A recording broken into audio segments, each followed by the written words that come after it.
Irmãos e irmãs, celebramos o terceiro domingo do Advento, nos aproximamos das festividades do Natal. A liturgia hoje toma uma cor diferente para que possamos visualizar essa proximidade do encontro com o Senhor. A liturgia da palavra, mais uma vez, traz João Batista, nos ajudando a perceber quem é Jesus Cristo, nos ajudando a entrar dentro desse mistério que nós vamos celebrar. A pergunta desses sacerdotes e levitas é fundamental para que nós possamos dar passos consistentes em direção ao menino Jesus, para que assim possamos contemplar a sua face e ter a resposta que nós procuramos. Quem és tu? Eles perguntam para João.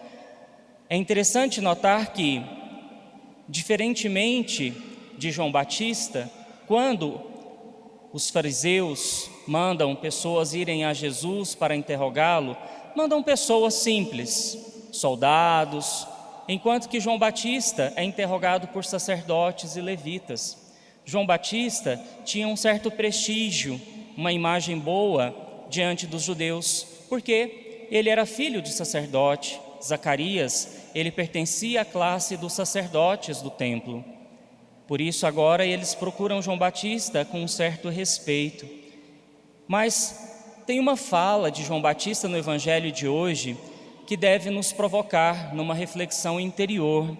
Quando esses sacerdotes e levitas perguntam por que ele está batizando, se não é o profeta, se não é Elias. E aí ele diz que batiza com água, mas no meio de vós está aquele que vós não conheceis.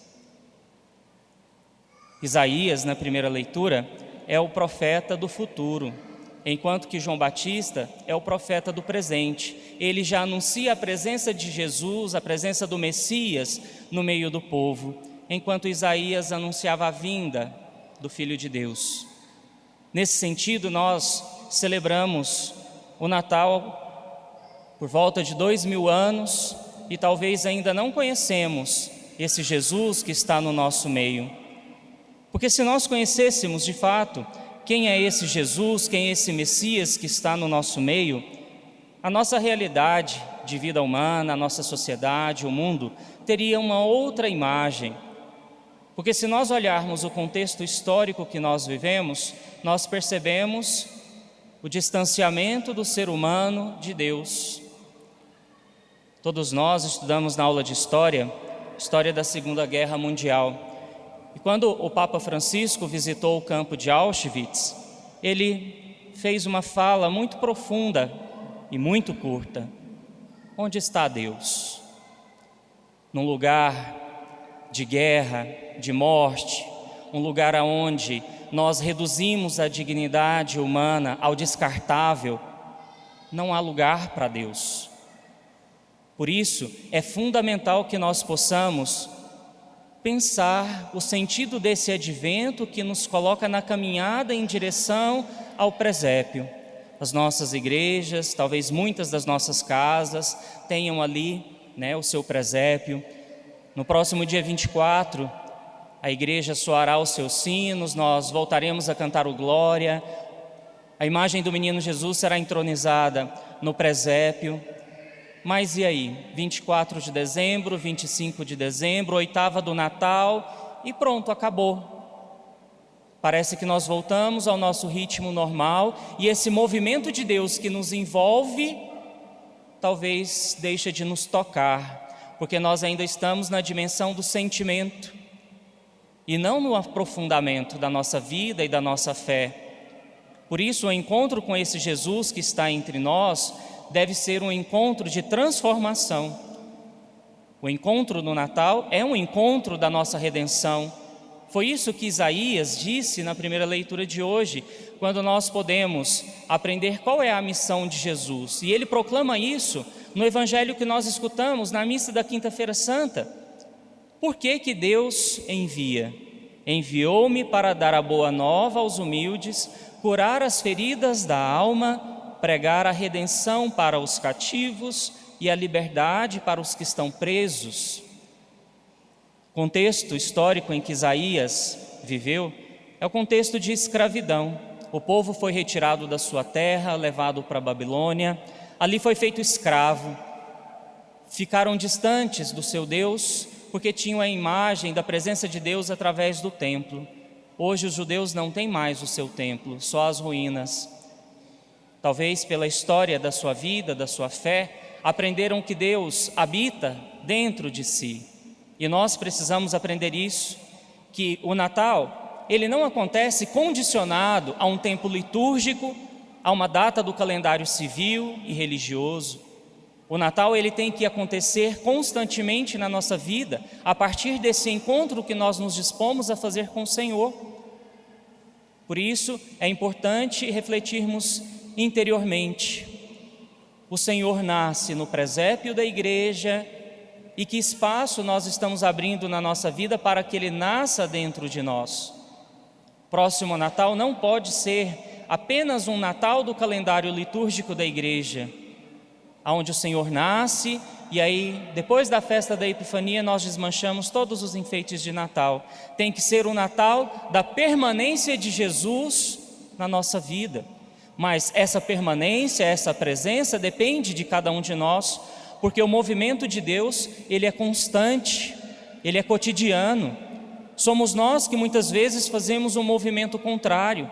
E aí sim, talvez na hora das dificuldades da vida, nós perguntamos, como o Papa perguntou em Auschwitz: onde está Deus? É importante que nós não possamos condicionar a presença de Deus somente na hora das tribulações da vida. E São Paulo ajuda a comunidade dos Tessalonicenses, na segunda leitura de hoje, a refletir sobre isso. Estais sempre alegres, rezais sem cessar, dai graças em todas as circunstâncias. A nossa vida não é constante apenas num modo de sentimento, num estado de vida de felicidade, de prosperidade. Todos nós passamos altos e baixos na vida, como uma montanha-russa, essas modernas que hoje, até vira de cabeça para baixo 2, 3 vezes, e só os fortes conseguem enfrentar, um brinquedo daquele. Eu não me incluo nisso, mas é importante saber que a vida é assim, e em qualquer momento Deus está presente. É isso que nós celebramos a partir do Natal, o movimento de Deus que desce até nós e que, assumindo a nossa condição humana, se torna presente, para que nós possamos, no cotidiano da vida e da missão que nós temos, assumir a condição divina que já existe dentro de nós e que nós precisamos trabalhar para que ela possa superabundar. De que forma? Ainda escutando São Paulo aos Tessalonicenses: afastando-nos de toda espécie de maldade, preservando o espírito, a alma e o corpo, rezando sem cessar, trabalhando em nós os valores que Jesus Cristo nos apresenta por meio do Evangelho. É um código de vida, um projeto de vida, uma forma de se viver. Se nós não começarmos a colocar em prática, talvez o tempo vai se perder. E nós nos perdemos de nós mesmos, nós nos perdemos de Deus e perdemos a direção do caminho que queremos percorrer. Tanto Isaías quanto João Batista, os profetas do futuro e do presente, nos falam sobre aplainar o caminho do Senhor, endireitar suas estradas. Que estrada é essa? A que nós vamos percorrer daqui para frente? Não, a estrada que vem do Senhor para nós, porque o primeiro movimento é sempre dele, nunca nosso. É Ele quem nos toca, é Ele quem nos percebe, é Ele quem nos olha.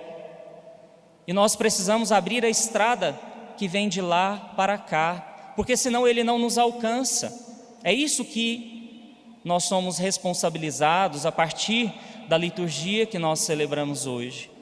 Agora, precisamos olhar o panorama da nossa vida.